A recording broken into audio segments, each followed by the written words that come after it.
Assalamualaikum jamaah Masjid Nurus Sadah yang dirahmati Allah. Berikut dokumentasi pengajian Ahad Subuh 5 Mei tahun 2024 dengan narasumber Ustadz Dr. Kiai Haji Ahmad Agus Suwaidi LC, IMA. Nabi Muhammad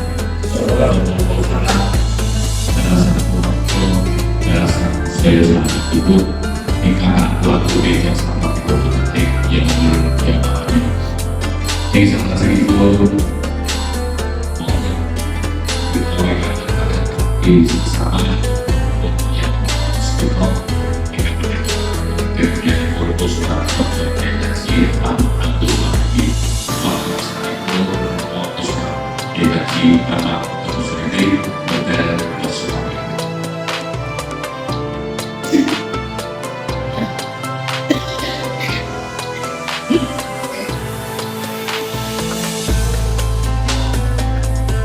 Assalamualaikum warahmatullahi wabarakatuh.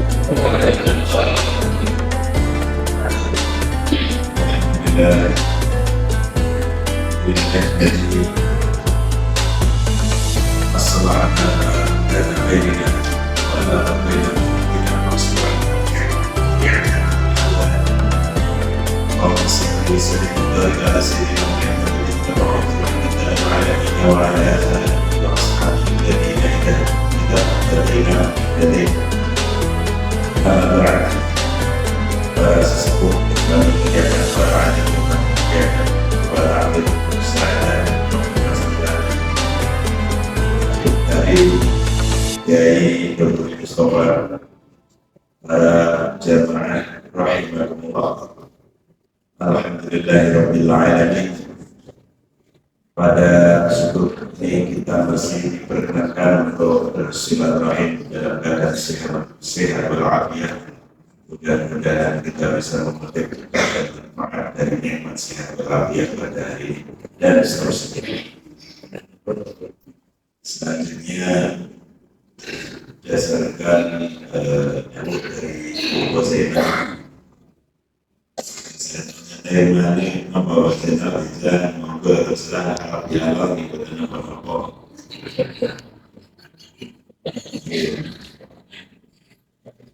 Dan dia adalah nama seperti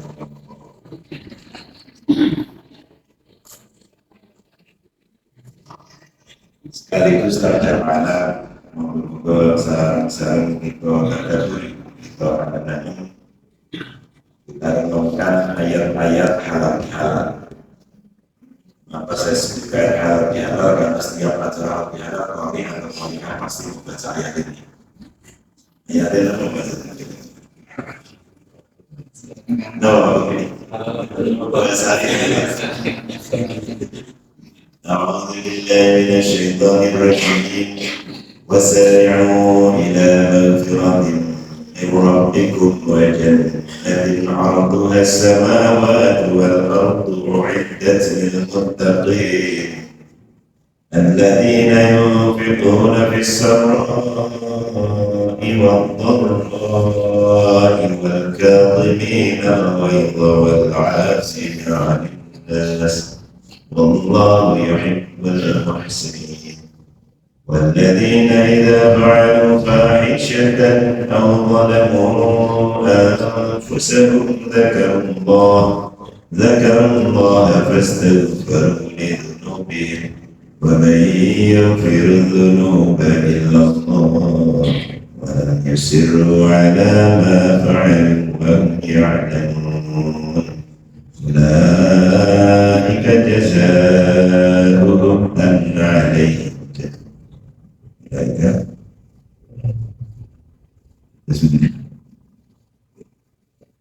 ayat menikah diganti dengan perintah wasari'u ila maghfiratin min rabbikum, perintah untuk bersegera. Tetapi kata sari'u niki mengikuti bentuk kata kerja fa'ilu, sari'u fa'ilu. Berarti kata fi'il madhinya adalah fa'ala, sar'a, yusari'u. Dalam ilmu sharaf itu kalau ada kata kerja atau fi'il yang mengikuti bentuk atau wazan fa'ala fa'il atau sar'a yusari'u, salah satu maknanya adalah bil musyarakah. Musyarakah itu kalau bahasa Indonesia kata kerja yang dilakukan oleh dua belah pihak bersama, atau istilah kerennya reciprok. Jadi kalau ada aktivitas yang dilakukan dua orang bersama, satu melakukan kepada yang lain, maka hampir semua menggunakan bentuk kata kerja fa'ala fa'il.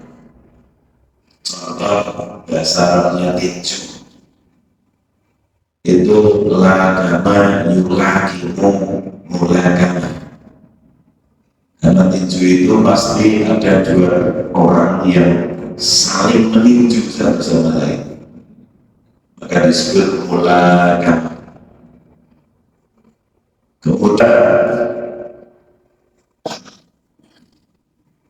muzara'ah, karena ada dua belah pihak yang bekerja sama dalam pertanian. Zira'ah, ada musafahah, salam-salaman, musafahah, karena ada dua orang yang salam-salaman, karena tidak mungkin salaman kok sendirian. Nah, di sini ada kata wasairu yang kalau ditasrif maka dikeluarkan judulnya sar'an yusari'u musara'ah. Berarti ada pihak lain yang juga melakukan hal yang sama atau diperintahkan dengan hal yang sama. Maka wasari'u ila maghfiratin min rabbikum dimaknai cepat-cepatan, mungkin lebih tepat dan segera. Kalau bersegeralah itu berarti sendirian. Tetapi kalau wasari'u, kalau cepat-cepatan itu berarti membutuhkan dua pihak. Kalau bersegera itu asliku, saya lebih tepat. Tapi Gusti Allah mengatakan wasari'u, ini menunjukkan ada pihak lain yang juga diperintahkan untuk cepat-cepat. Siapa itu? Orang lain tentu saja. Berarti kata wasari'u ila maghfirah itu perintah Allah kepada kita semua untuk berlomba, cepat-cepatan, saling partner dalam perintah wasari'u itu. Bisa jadi adalah waktu, karena waktu itu juga berjalan sangat cepat. Maka kita oleh Allah juga diperintahkan untuk jangan cepat dengan waktu. Waktu itu berjalan luar biasa, tidak pernah berhenti, dan semakin mendekati akhir zaman akan semakin terasa cepat. Salah satu ciri akhir zaman itu waktu berjalan cepat, dan kita sudah sangat merasakan itu. Kita terbilang kita juga ingin sebelum manusia mengatakan ini.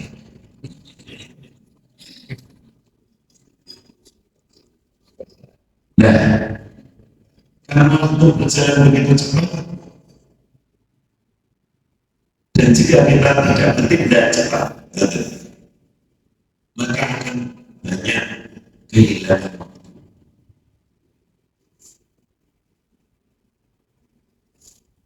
Yang kedua, yang ketiga, berlomba dengan apa cepat-cepatan kita tadi? Tentu saja dengan kematian. Karena dikatakan bukan temporary, sesuatu yang pasti datang itu cepat atau pendek. Sesuatu yang pasti datang itu cepat. Kematian pasti datang dari pendek. Dan juga kata Rasulullah, salah satu ciri akhir zaman itu banyak terjadi mautul fajr, kematian tiba-tiba. Kita bisa lihat banyak sekali orang yang wafat meninggal sering disebut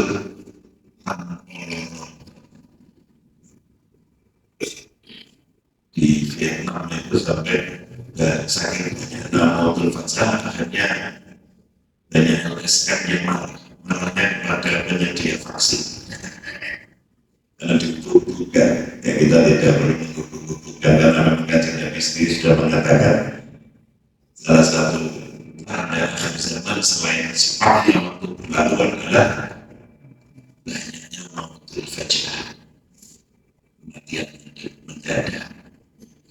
Tapi mautul fajr itu tidak perlu terlalu dikhawatirkan. Yang dikhawatirkan perlu tapi tidak terlalu. Karena ada satu jaminan dari Kanjeng Nabi bahwa mautul fajr itu rohatun lil mu'min, istirahat bagi orang yang beriman. Orang yang beriman seperti panjenengan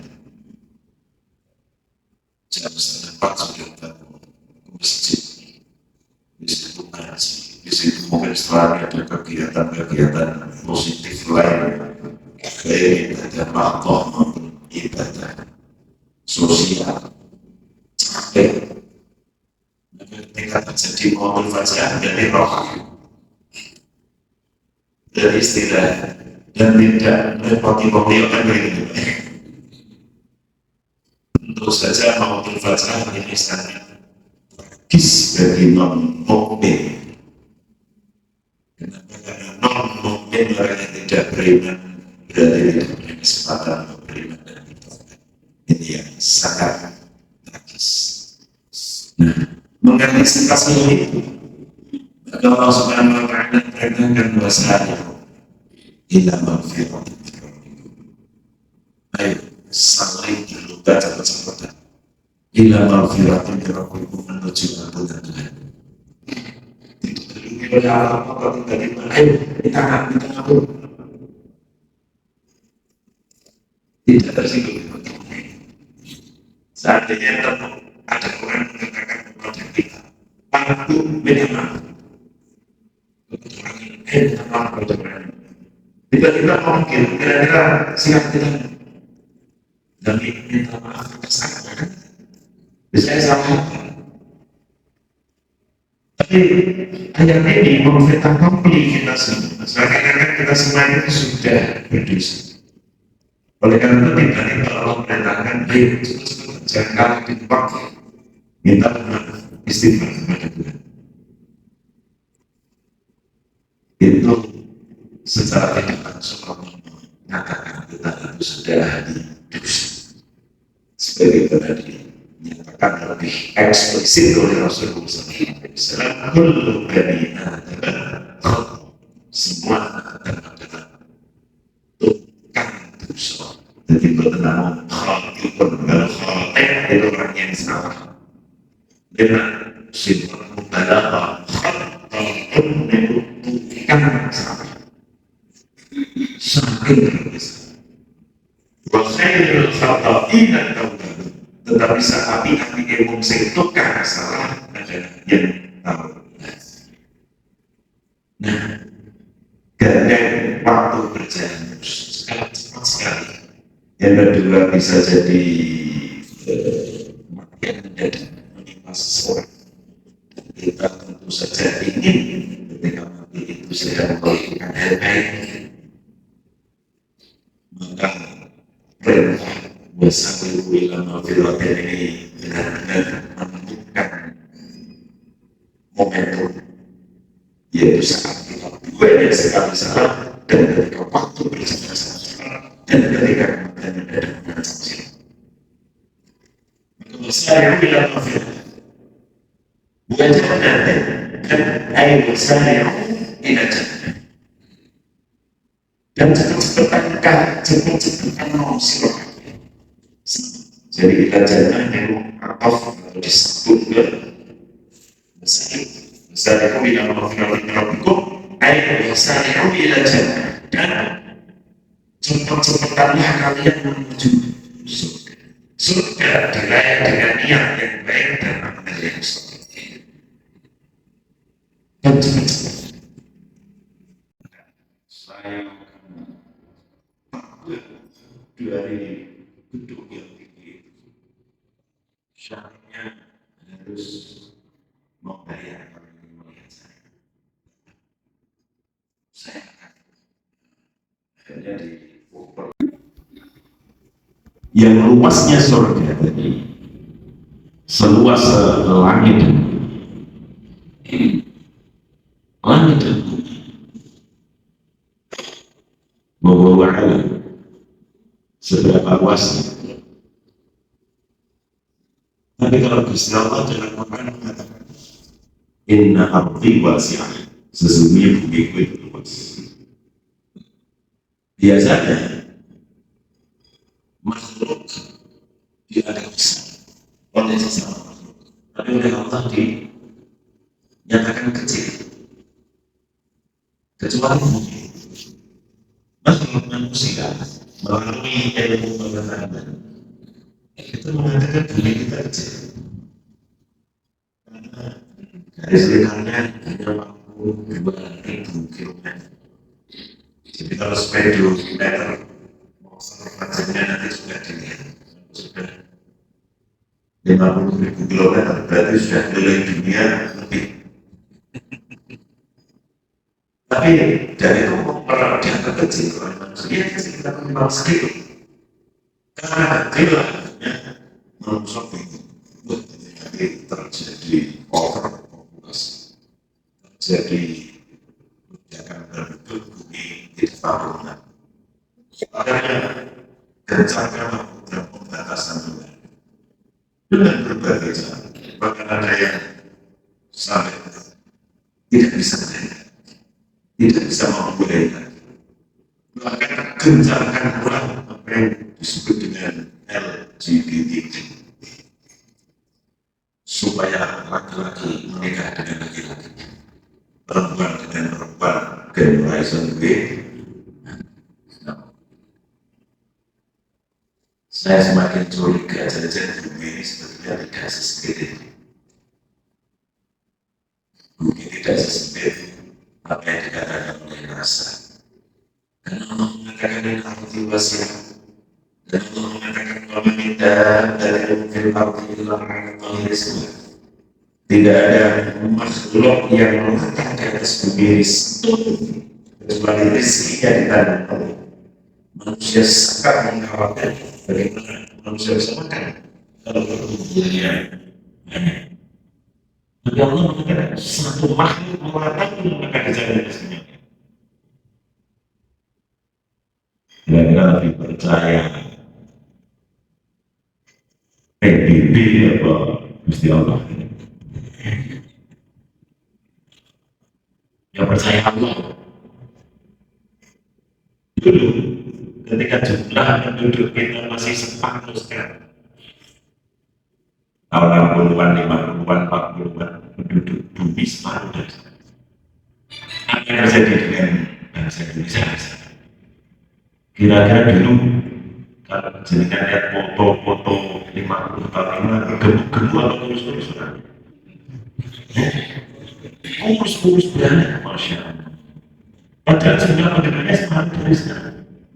Sekarang meningkat 2 kali lipat jumlah penduduk Indonesia. Kira-kira masih ada orang yang kurus seperti di foto itu? Gak ada. Bahkan pada bingung caranya menurunkan bobot badannya. Mau sampai 20 juta pada kemarin saya mencerita ikut program pengoperasian badan biayanya 32 juta. Alhamdulillah sudah kalau 10 kilo dalam waktu 3 bulan. Jadi setelah manusia bertambah 2 kali lipat, ternyata rezeki Allah makin banyak. Buktinya bukan bingung menggemukkan badan gimana, malah bingung meluruskan badan. Maka waman dapat fil ardi illa.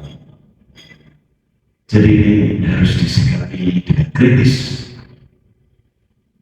Bahkan saya tidak lagi mengajak kritis kepada sing jenenge PBB, sing jenenge NASA, Kemudian bukan cukup kritis, tetapi curiga. Jadi tingkatnya sudah harus curiga, bukan kritis lagi. Karena setiap yang mereka lakukan itu semakin cetol arahnya mana, semakin jelas membawa manusia kemana, itu semakin jelas. Oleh karena itu, firman Allah Subhanahu wa taala, "Wa in tuti' aktsara man fil ardi yudilluka 'an sabilillah." Dan jika kamu ikuti sebagian besar orang di bumi, mereka akan menyesatkan dari jalan. Maka jangan-jangan bumi jauh lebih luas daripada yang diterangkan oleh ilmu geografi.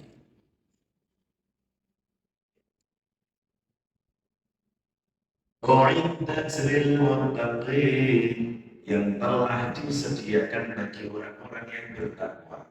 Jadi sudah itu fi'il madhi mabni majhul, past tense dan pasif. Jadi telah disiapkan. Bagaimana pertanyaan suaraku itu nanti benar-benar ada atau tidak? Ini pertanyaannya saja susah. Kok nanti ada atau tidak? Dari dulu sudah dia diturunkan ke bumi. Jadi dari dulu surga sudah diciptakan dan disiapkan. Jadi jangan khawatir nanti ada atau tidak, masa sudah ada. Dari dulu sudah ada. Lil muttaqin telah disiapkan bagi orang-orang yang bertakwa. Nah, biasa istilah itu menjelaskan ayat dengan ayat yang lain. Tafsirul ayat bil ayat. Dan ini tafsir yang paling kuat. Tafsir yang paling kuat adalah tafsir ayat satu dengan ayat lain. Ketika surplus ketika berlebih dan wilayah atas tidak ada pertanyaan. Tapi dilanjutkan, orang bertakwa ada juga yang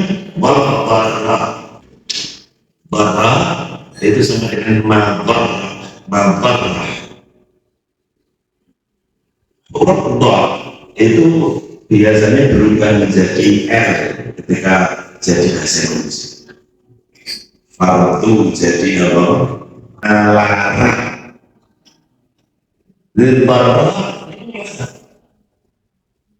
Orang yang bertakwa adalah di antara cirinya satu yufirun dan berserah. Orang yang bertakwa adalah orang yang tidak hanya iman pada Allah, tetapi orang yang bertakwa berarti mengenal Allah. Karena itu pada Allah itu di antara muslim. Apapun yang kau kufarkan, maka Allah pasti melihatnya. Kalau Allah sifatnya kaya raya, sifat yang lain adalah sangat dermawan, ghaniyun bidhati. Maka Allah menyatakan segala padanya Allah akan mencuri ganti itu. Satu saba'i'an bid'ah itu sudah sekali. Bahkan Allah yudha'afu liman yasha'. Kadang-kadang Allah masih melipat gandakan lagi. Dan itu sudah harus itu dilipat gandakan bagi yang dikehendaki. Bahkan dimulai bisa, bahkan tidak ada. Itulah kenapa orang yang melarang kok tetap infak, ciri orang bertakwa. Tapi kalau ilmu ekonomi ya jelas tidak menganjurkan, menginginkan dan kebaikan itu bisa diusahakan kalau kita mau. Jangan pasif menunggu orang lain untuk menjadi faktor kebaikan. Kita diperintahkan memaafkan, itu hakikatnya adalah memperbaiki diri kita sendiri. Karena orang yang tidak memaafkan, itu berarti dalam hatinya ada beban berat. You know what? Beban berat, dendam, dan yang lain. Punya keinginan melihat penderitaan orang yang tidak dia maafkan. Jadi memaafkan justru pelaku memaafkan.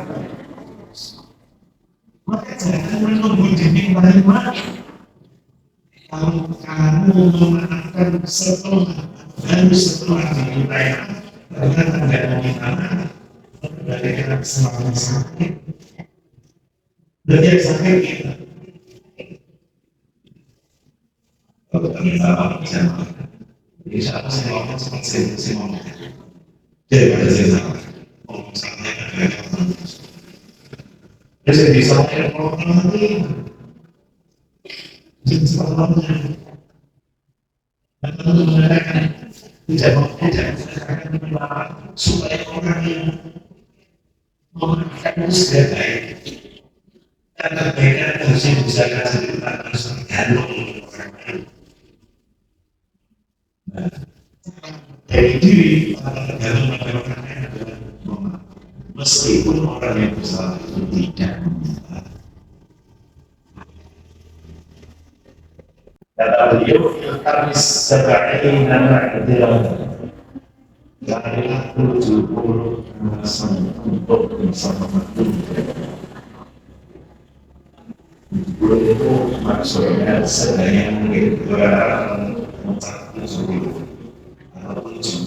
atau 700 sebanyak jadi sebanyak juga kalau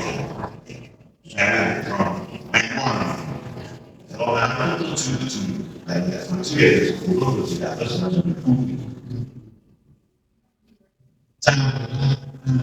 sebanyak mungkin untuk bisa memenuhi kesalahan.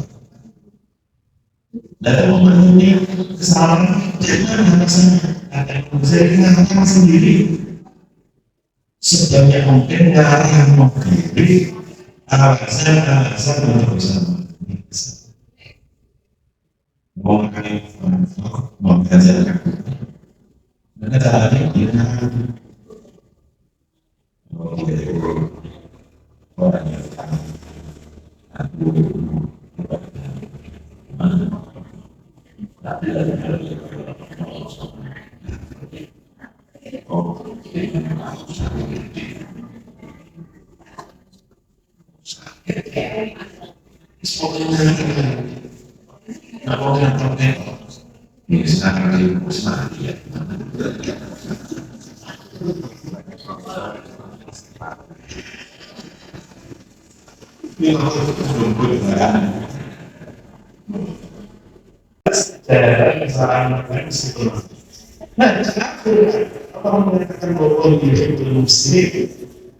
Allah mencintai dan cinta itu tidak dengan seperti itu. Artinya muhsin orang yang bisa lebih dicintai Allah dari mana? Namun ada lebih luhur dari mana? Itu yang ihsan. Ihsan ada membalas kejahatan dengan keluarga dan memaafkan tidak balas. Nanti sangat bagus, tapi tidak. Jadi orang yang belum ditinggal. Sebenarnya saya cuma sendiri saja. Dan Mama Zaki kemudian menjawab pertanyaannya sendiri. Kalau sudah mencari alasan sebanyak mungkin kok belum bisa memaafkan, bagaimana solusinya? Solusinya Imam Ghazali adalah berarti yang keras adalah hatimu sendiri. Karena sebenarnya sudah meminta maaf tidak harus beralasan pertanyaan. Maka yang keras adalah hatimu sendiri. Berkata kita mereka berhati-hati. Wallahu yuhibbul muhsinin. Dan Allah mencintai orang-orang yang berbuat ihsan. Muhsin orangnya, perbuatannya ihsan. Di situ ada konsep akhlak penting, namanya ihsan. Sebelumnya, maaf, Melakukan itu kita memaafkan tidak membalas kesalahan meskipun kita mampu membalas. Jadi memaafkan itu tidak harus bertanggung jawab, tidak harus. Memaafkan hakikatnya adalah tidak membalas kesalahan orang lain meskipun mampu membalas. Tidak akan pengadilan meskipun mampu. Dan kita yang mengucapkan syariat kita kembali menjadi dari waktu non sinai yang terjadi pada saat